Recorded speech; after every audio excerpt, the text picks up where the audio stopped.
નમસ્કાર વિદ્યાર્થી મિત્રો, ચેપ્ટર નંબર 14 ઉર્જાના સ્ત્રોતો, એનું લેક્ચર નંબર 2.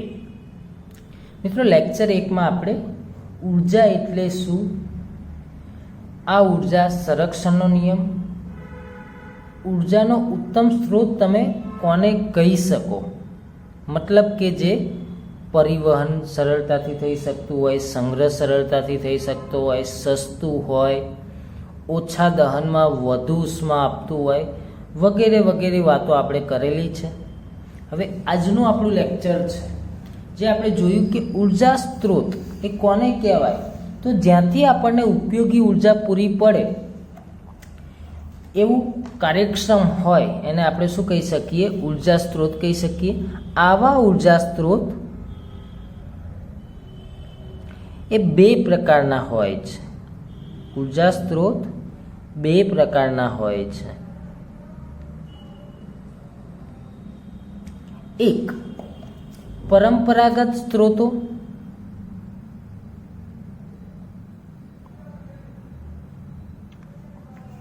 અને બિન પરંપરાગત સ્ત્રોતો. બિન પરંપરાગત સ્ત્રોતો, પરંપરાગત ઉર્જા સ્ત્રોત અને બિન પરંપરાગત ઉર્જા સ્ત્રોત. પરંપરાગત ઉર્જા સ્ત્રોત મતલબ અશ્મિ બળતણ, થર્મલ પાવર, જળ વિદ્યુત વગેરે. બિન પરંપરાગત ઉર્જા સ્ત્રોતો જેમાં ન્યુક્લિયર ઉર્જા, સૂર્ય ઉર્જા વગેરે ઉર્જાનો સમાવેશ થાય છે. આપણે સૌ પ્રથમ બિન પરંપરાગત ઉર્જા સ્ત્રોતો વિશે શીખીશું. બિન પરંપરાગત ઉર્જા સ્ત્રોતો. બિન પરંપરાગત સ્ત્રોતો.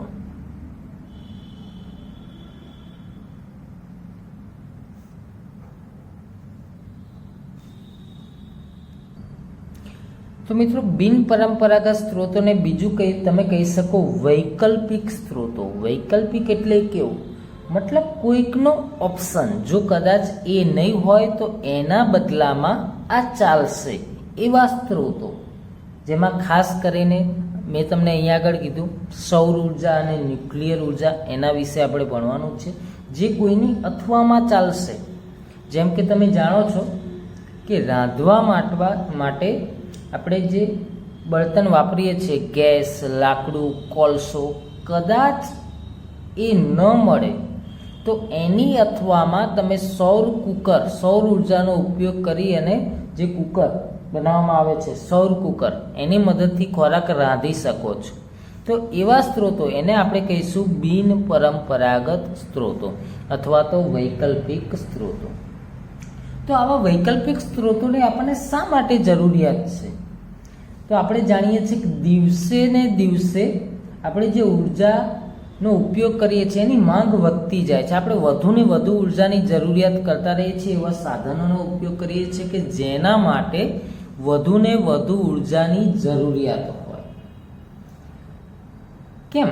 કારણ કે આપણે જે નવું નવું સાયન્સ આગળ વધી રહ્યું છે, ટેકનોલોજી આગળ વધી રહી છે, આ ટેકનોલોજી વિકસાવવા વધુ ઉર્જાની જરૂરિયાત છે. જેમ કે પહેલાં સાયકલ ચલાવવા આપણી સ્નાયુ ઉર્જા જ વપરાતી હતી, પરંતુ એની અથવામાં, એના વિકલ્પમાં આપણે જે બાઇક, મોટર કાર, તો એમાં જે રાસાયણિક ઉર્જા, એના માટે પેટ્રોલ, ડીઝલની જરૂર છે, તો એનો કોઈ સ્ત્રોત હોવો જોઈએ. બરાબર છે? તો જેમ જેમ ટેકનોલોજીમાં સુધારા આવે છે તેમ તેમ ઉર્જાની જરૂરિયાત, માંગ પણ વધતી જાય છે. બીજું કે જેમ જેમ સમય આગળ જાય છે તેમ તેમ ઉદ્યોગ ધંધાઓ પણ વિકસતા જાય છે.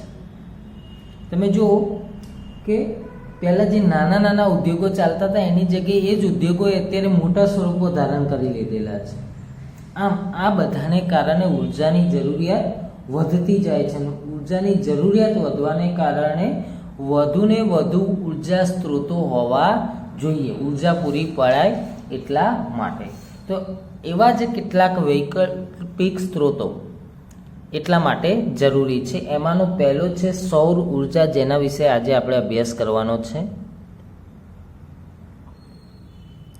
સૌર ઉર્જા.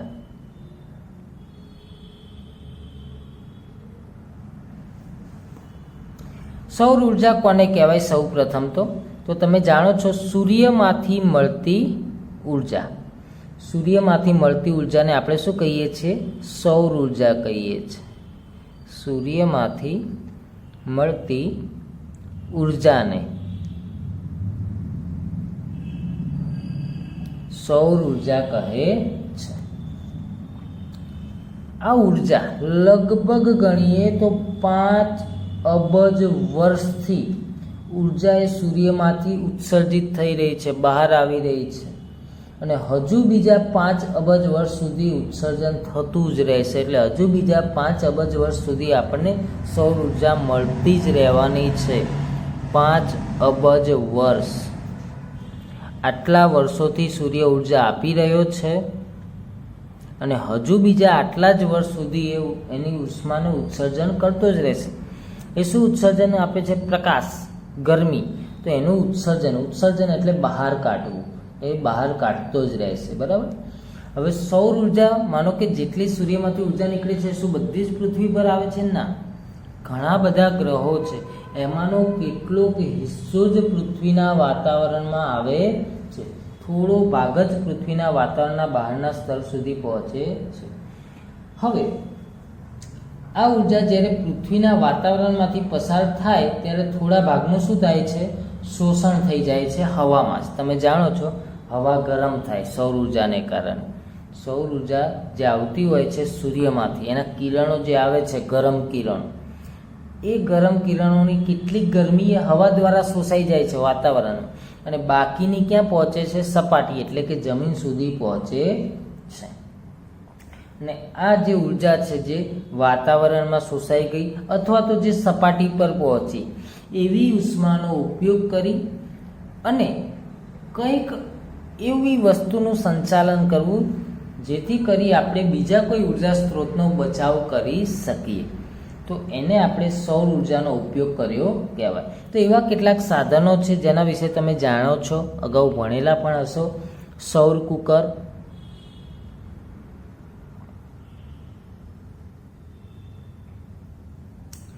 સોલર વોટર હીટર,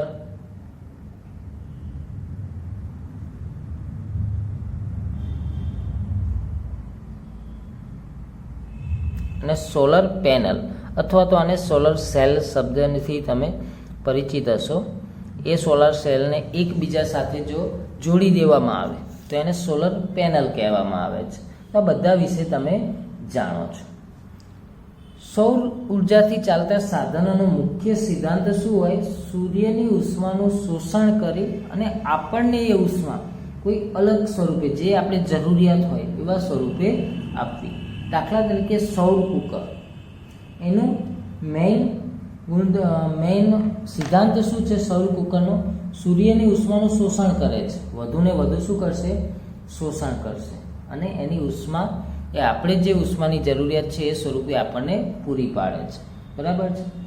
તો આ જ સૂર્ય કુકર જે તમે ભણેલા છો, હું આકૃતિ એની તમને બુકમાં બતાવ્યું છું.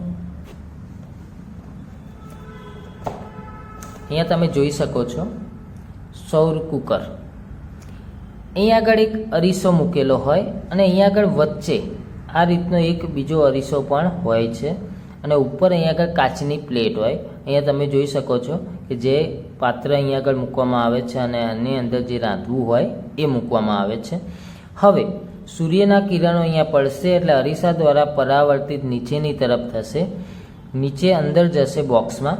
હવે ખાસ એ કામ કરે છે કે અંદર આખો ભાગ એ કાળો રંગવામાં આવે છે. કેવી સપાટી રાખવામાં આવે છે? કાળી. કેમ?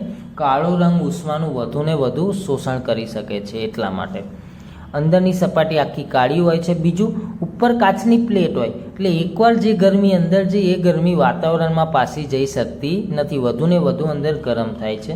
તો આ રીતે આ સૌર કુકર વર્ક કરતું હોય છે. તમે જોઈ શકો છો બાજુમાં કે સમાન પરિસ્થિતિઓમાં રહેલી સફેદ અથવા પરાવર્તક સપાટીની સરખામણીએ કઈ સપાટી વધુ ઉષ્માનું શોષણ કરે? કાળી સપાટી. તમે એક બાજુ સફેદ ડીશ મૂકો ને એક બાજુ કાળા રંગની ડીશ મૂકો તો કાળા રંગની ડીશ એ સૌથી વધુ ગરમ થશે એના કરતાં. અને આ જ ગુણધર્મનો ઉપયોગ સૌર કુકર અને એ જ રીતે સોલર હીટરની કાર્ય પદ્ધતિમાં થાય છે. કેટલાક સૌર કુકરોમાં સૂર્યના કિરણોને કેન્દ્રિત કરવા અરીસો, અહીંયા અરીસો હોય તો સૂર્યના વધુને વધુ કિરણો એ પોતાનામાં કેન્દ્રિત કરી શકશે અને વધુને વધુ પરાવર્તિત, જેથી તે ઊંચું તાપમાન પ્રાપ્ત કરે છે. સૌર કુકરોમાં કાચની તકતીનું ઢાંકણ હોય છે. ઉપર ઢાંકણ શેનું હોય છે? કાચની તકતીનું, જેથી કરી અંદર ગયેલી ઉષ્મા વાતાવરણમાં બહાર આવી શકતી નથી ને એને બીજું શું કહેવાય? ગ્રીન હાઉસ અસર. ગ્રીન હાઉસ અસર એટલે એકવાર અંદર જતું રહે ગરમી એટલે બહાર પાછી આવી શકે નહીં. તો એની વિશે તમે શીખ્યા જ છો, બરાબર. તો આ છે આપણું મિત્રો સૌર કુકર. હવે આ સૌર કુકરથી આપણને શું ફાયદા થાય અને શું ગેરફાયદા છે આ સૌર કુકરના, એના વિશે આપણે અભ્યાસ કરીએ. તો સૌર કુકરનો સિદ્ધાંત શું થશે? સૌર ઉર્જાનું ઉષ્મા ઉર્જામાં રૂપાંતર કરે છે, બરાબર છે. સૌર કુકરના ફાયદા.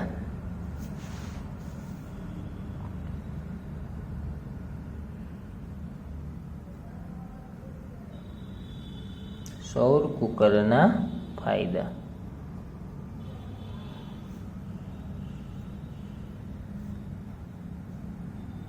એનાથી શું આપણને ફાયદા થશે?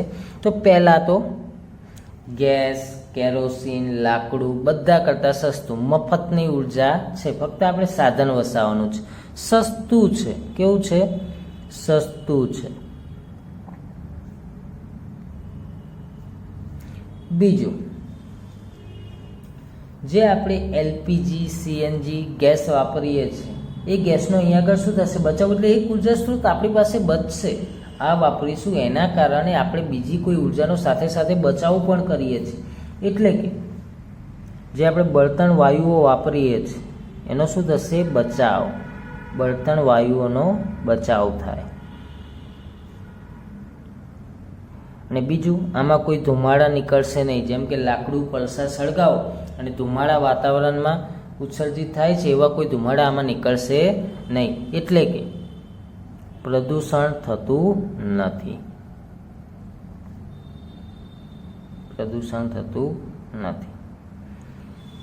બીજું તમારે વધારે કહેવું હોય તો આમાં તમે જાણો છો કોઈ જાતના ધુમાડા નીકળવાના નથી. એટલે અનાજનો જે ટેસ્ટ હશે વરાળ સ્વરૂપે ભાગી જવાનો નથી. વિટામિનો કે શેનોય પણ નાશ થતો નથી સૌર કુકરમાં. બધું જે હોય ખોરાકમાં એ બધા જ પોષક દ્રવ્ય એની અંદર જ જળવાયેલા રહે છે, શેનોય નાશ થતો નથી. તો આ બધા મિત્રો એના ફાયદા છે. હવે જોઈએ એના કેટલાક ગેરફાયદા પણ રહેલા છે.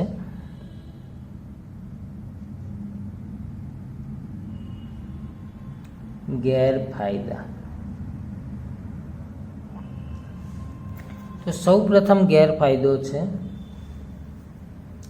તમારે જે ગેસ ઉપર વસ્તુ 5-10 મિનિટમાં તૈયાર થઈ જતી હોય એ રીતે સૌર કુકરમાં 5-10 મિનિટમાં તમને તૈયાર ખોરાક મળતો નથી. તમારે એને લાંબો સમય સુધી સૂર્યના તડકામાં મૂકી રાખવું પડે છે. એટલે કે ખોરાક રાંધવા માટે લાંબો સમય લાગે. ખોરાક રાંધવા માટે લાંબો સમય લાગે.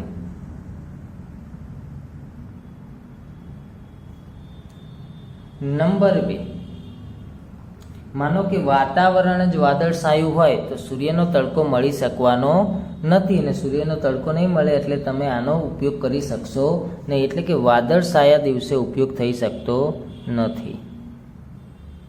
વાદળછાયા દિવસોમાં ઉપયોગી નથી. અને નંબર 3, આમાં કંઈક બાફવું હોય એવું કરી શકો, પરંતુ શેકવું હોય તો શેકી શકાય નહીં. રોટલી જેવી વસ્તુ આમાં શેકી શકાતી નથી, એ પણ છે.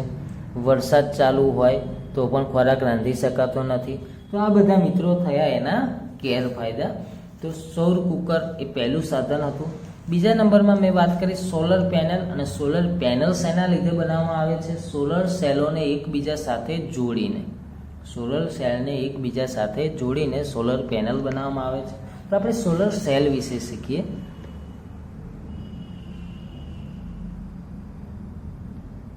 Solar cell. સોલર સેલ એટલે 2 સેમી બાય 2 સેમીનો એક ચોરસ ટુકડો હોય છે. તો એ શું કરે છે, સૂર્યની જે ઉર્જા આવે છે પોતાનામાં સંગ્રહ કરી લે છે. સૂર્ય ઉર્જા દિવસે ઉપયોગી છે અને સોલર સેલ એ મર્યાદાને શું કરે છે, દૂર. સોલર સેલની મદદથી આપણે શું કરી શકીએ કે દિવસે જે સૂર્યની ઉર્જા નકામી જતી હોય એ ઉર્જાનો સોલર સેલ સંગ્રહ કરી લે. એટલે સોલર સેલની મદદથી તમે રાતે પણ સૂર્યની ઉર્જાને ઉપયોગમાં લઈ શકો છો. બરાબર. આ એક પ્રકારનું શું છે, સેલ. સેલ એટલે કે કોષ જે ઉર્જાનો શું કરે, સંગ્રહ કરે. જેમ ઘડિયાળનો સેલ એમાં ઉર્જા સંગ્રહાયેલી હોય છે, એમ સોલર સેલ એ દિવસે સૂર્યમાંથી ઉર્જા મેળવી પોતાની અંદર સંગ્રહ કરી લે અને પછી તમે સેલનો ક્યાંક લાઇટ ચલાવવા કે એવો ઉપયોગ કરી શકો રાત્રિ દરમિયાન. બરાબર. તો આવો જે સેલ છે એને તમે સૂર્યની સામે રાખો તો એમાં સોલર સેલને સૂર્યની સામે રાખતા સોલર સેલને રાખતા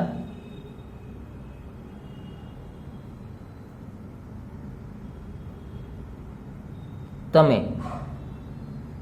કેટલો વોલ્ટેજ ઉત્પન્ન કરી શકો, તો 0.5 થી 1 વોલ્ટ જેટલો વોલ્ટેજ ઉત્પન્ન કરી શકો છો. આટલો વોલ્ટેજ ઉદ્ભવે છે. વોલ્ટેજ એટલે V, જે તમે ભૌતિક વિજ્ઞાનમાં શીખ્યા છો, વિદ્યુત સ્થિતિમાનનો તફાવત.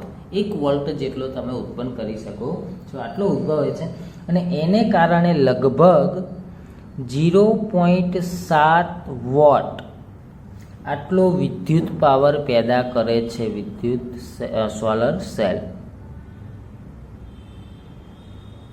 આટલો વિદ્યુત પાવર ઉત્પન્ન કરે.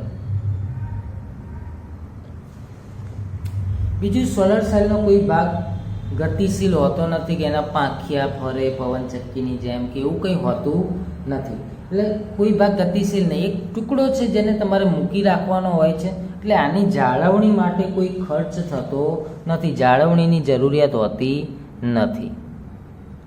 જાળવણીની જરૂરિયાત નથી હોતી. આ એનો એક ફાયદો પણ તમે કહી શકો. પરંતુ ખાસ ગેરફાયદો ગણો તો એ છે કે આને બનાવવો જ ખૂબ જ ખર્ચાળ પડે છે. કેમ? કારણ કે સોલર સેલને સિલિકોનના તારમાંથી બનાવવામાં આવે છે. સિલિકોનના તાર. અને સિલિકોન એક ભાગ્યે જ મળી આવે છે અથવા તો મોંઘું પણ તમે કહી શકો.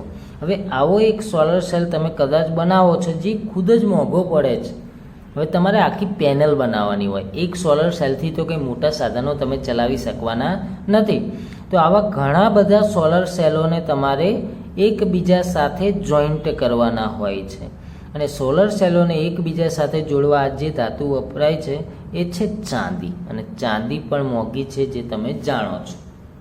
જો એલ્યુમિનિયમ કે સ્ટીલની મદદથી આ બનતું હોય તો આપણને મોંઘું પડતું નથી, તો આપણને પરવડી શકે અને આપણે એનો ઘણો બધો ઉપયોગ કરી શકીએ. પરંતુ મોંઘું પડે છે. કેમ? મોંઘું અથવા તો ખર્ચાળ. કારણ કે એક તો સિલિકોનમાંથી બનાવવામાં આવે છે, સિલિકોન મોંઘું છે.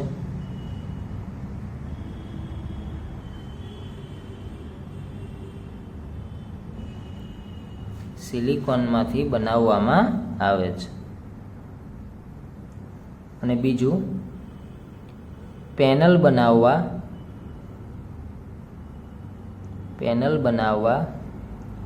બે સેલને જોડવા ચાંદી વપરાય છે. તો આ કારણે આ એનો ગેરફાયદો પણ તમે કહી શકો. બરાબર છે. કદાચ કોઈને પરવડી શકે અને જો બનાવે સોલર સેલ પેનલ, તો એના કારણે એના શું ઉપયોગો કરી શકે. સોલર સેલ એ ક્યાં ક્યાં તમે વાપરી શકો, તો એક તો આપણે જે સેટેલાઇટ ઉપગ્રહ જેને તમે કહો છો એમાં એનો ઉપયોગ થઈ શકે. કૃત્રિમ ઉપગ્રહો અથવા તો કૃત્રિમ સેટેલાઇટમાં.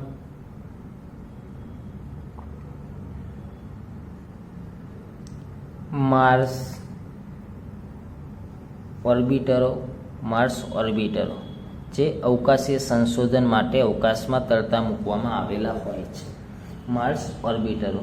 આ બધા અવકાશીય સંસાધનોમાં એ ઉર્જા સ્ત્રોત તરીકે તમે વાપરી શકો સોલર સેલને, ઉર્જા સ્ત્રોત તરીકે. ઉપગ્રહ અને માર્સ ઓર્બિટરો એ અવકાશીય સંશોધન માટે વપરાય છે, બરાબર, સાધનો છે. બીજું, જ્યાં આગળ રેડિયોની એ બધી સુવિધા ચાલતી નથી, અંતરિયાળ વિસ્તારો છે, ખૂબ જ દૂરના પહાડો ઉપરના ગામડા છે, એવી જગ્યાએ સોલર સેલના ઉપયોગથી ઉર્જા પૂરી પાડી શકાય છે. અંતરિયાળ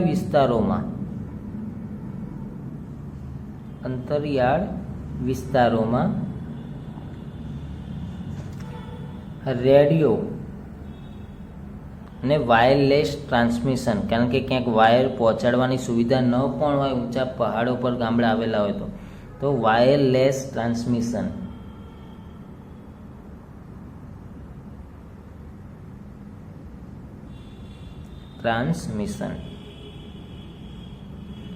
માટે ઉપયોગી.